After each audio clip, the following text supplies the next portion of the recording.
अधिक भोजन करने वाला कभी प्रसन्न नहीं रह सकता। और बड़ी विचित्र ये जिभ्या है, ऊब गए भगवान। रोज इसे पवाओ, लेकिन रोज ले ले पदार्थ, पेट बढ़ता चला जा रहा है, मांस पेशियां बढ़ती चली जा रही, कब्ज बढ़ती चली जा रही है, और जिभ्या खाते खाते बूढ़ी होने जा रही, फिर भी और खाओ और खाओ, पता नहीं कब तक खाओ खाओ खाओ। पूरे अनंत जन्म व्यतीत होते जा रहे, खाते रोज रोज विचार, नए विचार, आज ऐसा हो तो आज ऐसा हो, आज इसका चिल्ला हो तो आज उसका है, मतलब पूरा बैठे बैठे अष्टयाम सेवा का चिंतन नहीं होता है कि आज कौन से कौन पदार्थ पाए जाए। ये रसेंद्रिय है, भोजन पर साधक ध्यान दे, नहीं तो आनंद का जो विषय मन की प्रसन्नता है वो आप नहीं धारण कर पाएंगे। बोले हित परमित भोजी, थोड़ा सरल, स्वाद रहित, स्वास्थ्य वर्धक सतोगुणी भोजन पाया जाए, पर है बहुत कठिन। 2-3 दिन अगर ऐसा उबला पाए तो चौथे दिन वो समोसे में ही ब्रजवासी के जाएगा।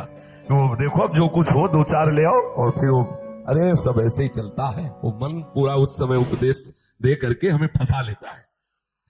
इसलिए साधक अगर मन को सदैव प्रसन्न रखना चाहता है तो भगवत समर्पित मन होने के लिए भोजन में सुधार करे, अच्छा भोजन पाना त्याग दे। अच्छा का तात्पर्य है स्वाद युक्त, चटपटा, ये सब ऐसे सात्विक भोजन पाओ। पूज्य भाई जी से हनुमान प्रसाद पोद्दार जी महाराज साधकों की नियमावली में बनाए थे कि एक दाल और एक सब्जी और रोटी और चावल, अगर कढ़ी बनेगी तो दाल हटेगी या सब्जी हटेगी, 2 से अधिक नहीं है, रोटी और चावल, और एक उसकी नियमित संख्या हो जाए, 4 रोटी, अगर चावल है तो इतना, कढ़ी दाल एक बार रखवा लिया, एक बार रख लिया, और बस प्रणाम करके भगवत अर्पित करके उसे, बस ये नियम बहुत काल तक चलना चाहिए। अगर हम 4 रोटी पाते हैं तो 4 ही पाते हैं बहुत दिन तक। अब यहां तो देखे कि कै बच रहे हैं, बोले 2 गुलाब जामुन 2 लड्डू बच रहे, बोले रुको थोड़ा टहल लेते हैं, फिर टहल के बैठ के फिर उनको दो, तो मन प्रसादा स्थिति को प्राप्त नहीं हो पाएंगे। थोड़ा सावधान रखिए, अपनी जिह्वा को, अपने भोजन पाने के नियम को एक सीमित रखिए। बोले हित परमित भोजी, मना प्रसादा सौमत्यम के लिए हमें चाहिए कि थोड़ा भोजन बहुत बहुत लाभदायक है। थोड़ा भोजन पक्का समझना, बहुत आनंद का अनुभव होता है।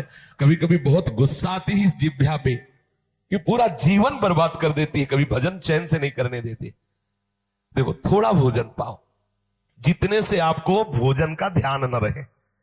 2 बातों में भोजन का ध्यान, अधिक पा लिया तो पेट का ध्यान रहता है कि बहुत, अब वो कैसे पचावे, ऐसे ऐसे सब उपाय करता रहता है। और अगर एकदम आपने कम पाया तो भी ध्यान रहता है कि कितनी जल्दी शाम वाला समय आए कि भोजन ऐसा उचित, स्वाद रहित भोजन बहुत आवश्यक है भजन मार्ग में, बहुत आवश्यक। ये अधिक मीठा, चटपटा, खट्टा, ये वो सब कामोत्तेजना पैदा करता है, कब्ज बनाता है, मन को चंचल करता है, कई तरह के भयानक ऐसे दोष जो हमारी साधना में हानिकारक है। पक्का समझ लीजिए, ये अनुभूत बात कहते हैं। भोजन जितना सरस होगा भजन उतने चौपट होगा, पक्का समझ लो। सात्विक और सरल भोजन, हमने गुरुजनों को देखा है, जीवन हो गया 2 रोटी से तीसरी नहीं पाई। 10 वर्ष उनकी सेवा में रह के देखा, 2 रोटी से कभी तीसरी नहीं पाई, जीवन हो गया गुरुदेव को, जीवन हो अपने हाथ से बनाना। और कभी हमने तीसरी रोटी पाते महाराज जी को नहीं देखा, 2 रोटी सब्जी बनाया, भोग लगाया श्री जी को, और तो अगर तीसरी बनी है तो प्रसाद में बटेगी। आपको केवल 2 ही पाते देखा है। शाम के थोड़ा दूध ले लिया, बहुत सूक्ष्म। तो आप देखा है रात भर बैठे रो रहे हैं श्री जी के, कोई पद चल रहा है या तो नाम में डूबे हुए, जब देखते तो हृदय जलता, कैसी रसमय स्थिति, हाय मेरा जीवन व्यर्थ जा रहा है, हम कब इस भाव को प्राप्त होंगे। ये भोजन बहुत घातक वस्तु है, बहुत घातक वस्तु है। साधक इस बात पर ध्यान दे, ये भोजन हमें मारे डाल रहा है। हमारा जीवन भगवत प्राप्ति के लिए, और ये आज पा लिया, वो पा लिया, ये गुलाब जामुन, ये लड्डू, ये वो, बस बुद्धि में विचलता, भगवत चिंतन रहित और नाना प्रकार के वासनात्मक खेल की कामनाएं, कल्पनाएं, ये भोजन के कारण। बहुत आवश्यक है भोजन सुधारना। भोजन नींव है परमार्थ की। जैसा खाओ अन्न वैसा बने मन। तो मन प्रसाद कैसे प्राप्त होगे, क्योंकि आपका भोजन ठीक नहीं है। बहुत सावधान, एक नियमावली भोजन की बना लो। प्रार्थना है, कितना भरोगे ये पता नहीं कौन से ऐसे पदार्थों से बना हुआ कि इसको कभी तृप्ति ही नहीं होती। खट्टी डकारे आ रही है शाम के, फिर भी वो कामना में लगा है कि आज मूली का पराठा पाया जाए। आज ये हे भगवान ऊब गए, इस मनी राम से ऊब गए, ये रसेंद्री से ऊब गए, मरने को हो रहे, दांत खराब है, लेकिन चलो ऐसे बीच कैसे खाओ, ऐसे ये पाओ।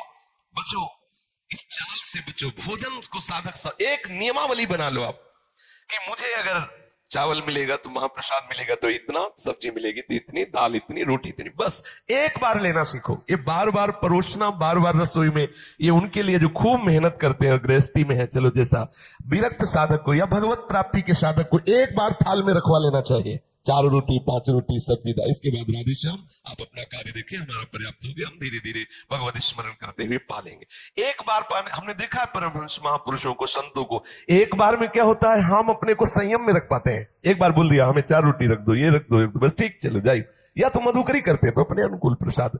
एक नियम बना लो, अगर हम 4 मधुकरी पाते हैं, 5वीं नहीं पानी चाहिए, जितना मांगे, एक नियम बना लो, उससे आप विजय प्राप्त कर लोगे इस रसेंद्री पर। यदि मन को सदैव प्रसन्न रखना है, भगवदाकार रखना है, भगवत चरणारविंद के चिंतन में मगन रखना है, तो हित परमित भोजी, आपका भोजन बहुत ठीक होना चाहिए, नियमित होना चाहिए, परमित होना चाहिए, एक नियमावली के अंतर्गत होना चाहिए। पक्का समझ लो, वो नियमावली कई वर्षों तक बराबर एक जैसी चले। देखो आपकी एक अवस्था आ जाएगी आनंद की, बड़ा आनंद का विषय है ये। भोजन ही हमें परेशान करता है, भोजन ही हमें विषय की तरफ प्रेरित करता है, भोजन ही हमारे हृदय में क्रोधादि वृत्तियों को जागृत करता है, भोजन ही हमारे अंदर नींद आदि बढ़ाता है। बहुत सात्विक और नियमित परमित भोजन हमें मन प्रसादा स्थिति में निश्चित प्रतिष्ठित कर देगा।